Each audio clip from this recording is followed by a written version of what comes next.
챕터 50. 빙의 문제에 대한 질문과 대답. 질문. 육체를 떠난 인간이 타인의 몸에 빙의할 경우 그것을 제거할 수 있는 가장 좋은 방법은 무엇인가? 대답. 피빙의자는 그렇게 빙의되는 것을 단순히 그리고 절대적으로 거절해야만 한다. 가장 친절한 최선의 방법은 사자로부터 설명을 듣는 것이다. 즉, 그가 무엇을 원하고 있는지, 어째서 이런 시도를 집요하게 하는지 그에게 물어보는 것이다. 10중 8구 그는 자신의 새로운 환경을 전혀 이해하지 못하고 있는 무지한 영혼일 것이다. 빙의를 통해 그는 자신이 이해하고 있는 유일한 삶, 즉 물질계의 삶에 다시 접촉하기를 애타게 원하고 있는 것이다. 그러한 경우 문제점들을 그에게 설명해 준다면 그는 마음이 행복해져서 그의 잘못된 집착을 놓을 것이다.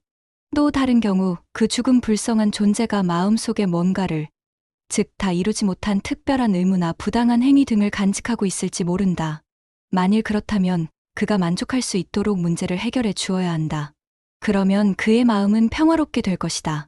그러나 만일 그가 이성에 따르지 않는 존재라는 것이 확인되면, 즉 모든 설득과 설명에도 불구하고 그의 부당한 행위를 그만두지 않는다면 그에 대해 부드럽게 그러나 단호하게 저항할 필요가 있다.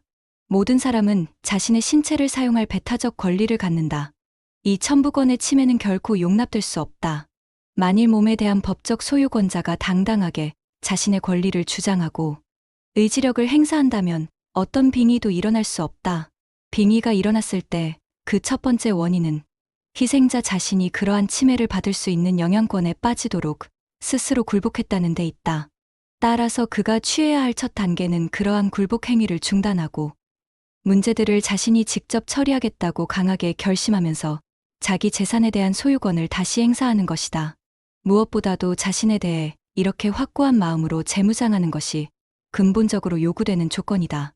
물론 다른 사람들이 많은 지혜로운 도움을 줄 수는 있다. 그러나 종국적으로는 누구도 희생자를 대신해 의지력을 행사해 줄 수 없는 것이다.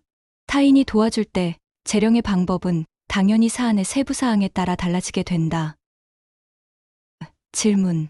나는 오랫동안 끊임없이 나쁜 생각을 주입하고 거친 언어를 사용하게 만드는 엔터티들에 의해 괴로움을 당해왔다.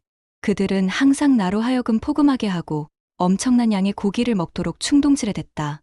열심히 기도해보았지만 별로 소용이 없으며 이제는 어찌할 바를 모르겠다. 어떻게 해야 되겠는가? 대답. 당신은 정말로 그동안 큰 고통을 받아왔다. 그러나 이제 당신은 더 이상 괴로움을 받지 않겠다고 굳게 결심해야 한다. 용기를 갖고 굳건히 서라. 이 엔터티들의 파워가 당신에게 행사되는 것은 당신이 그들을 두려워할 때뿐이다. 당신의 의지는 그들 모두의 힘을 합친 것보다 더 강하다. 만일 당신이 용기를 갖고 단호하게 그들에게 맞선다면 그들은 당신한테 항복할 것이 틀림없다. 당신은 당신의 신체를 사용할 천부권을 갖고 있다. 그러므로 당신은 그들이 조용히 떠날 것을 주장하라. 혐오스러운 자들이 당신 집에 침입한다면 당신은 그들에게 관용을 베풀지 않을 것이다. 엔터티들은 아스트랄계에 있는데 당신이 왜 그들에게 복종해야만 하는가? 만일 한 게으른 불황자가 어떤 사람의 집에 마구잡이로 들어간다면 집주인은 결코 무릎을 꿇고 하나님께 기도하지는 않을 것이다. 그는 분명 그 불황자를 발로 차서 내쫓을 것이다. 당신도 이 아스트랄계의 불황자들을 바로 그와 같이 취급해야만 한다. 내가 당신에게 이런 조언을 할 때 당신은 분명 내가 당신을 괴롭히고 있는 악마들의 끔찍한 힘을 알지 못하고 하는 소리라고 중얼거릴 것이다. 당신이 그렇게 믿는 것이 바로 그들이 좋아하는 태도이다. 그들에게 귀 기울이는 어리석음을 범하지 말라. 나는 그들이 어떤 자들인지 정확히 알고 있다. 그들은 남을 괴롭히기를 즐기는 비열한 악당들이다. 그들은 수개월 동안 나약한 당신을 괴롭혀왔다.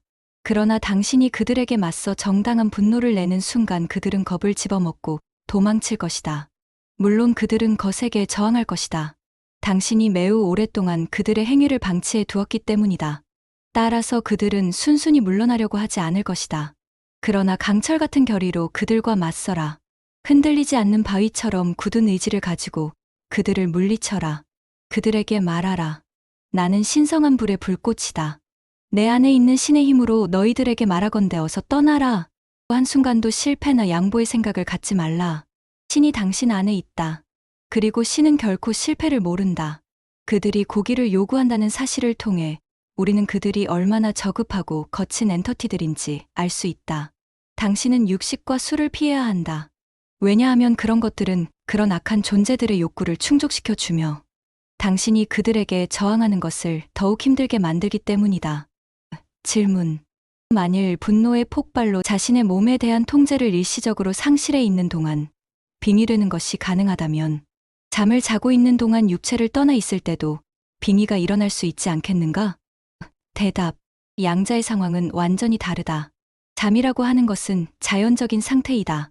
수면 시 비록 자아가 몸을 떠나기는 하지만 항상 육체와 밀접한 연결을 유지하고 있다. 따라서 일반적인 상태에서 육체에 어떤 이상이 발생하면 자아는 재빨리 그 속으로 돌아올 수 있다. 그러나 자아가 쉽게 돌아올 수 없는 특별한 경우들이 있다. 그런 때에 일종의 일시적 빙의가 가능하며 몽유병의 원인이 된다. 그러나 그러한 예는 비교적 드문 특별한 현상이다. 한편 극단적인 분노는 자연스러운 상태가 아니며 우리의 삶을 지배하고 있는 법칙에 대한 위반 행위이다. 이 경우 그것은 통제를 벗어난 아스트랄적 현상이다. 즉, 욕망 엘리멘탈이 자기 주인을 배반한 것으로 멘탈체를 통하여 행사되는 자아의 지배권을 부수고 도망친 것이다. 법적인 소유권자가 없어진 아스트랄체는 키를 놓친 배와 같은 상태에 놓이게 된다.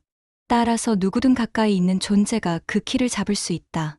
그렇게 될 경우 그것을 다시 원래대로 회복하기란 쉬운 일이 아니다.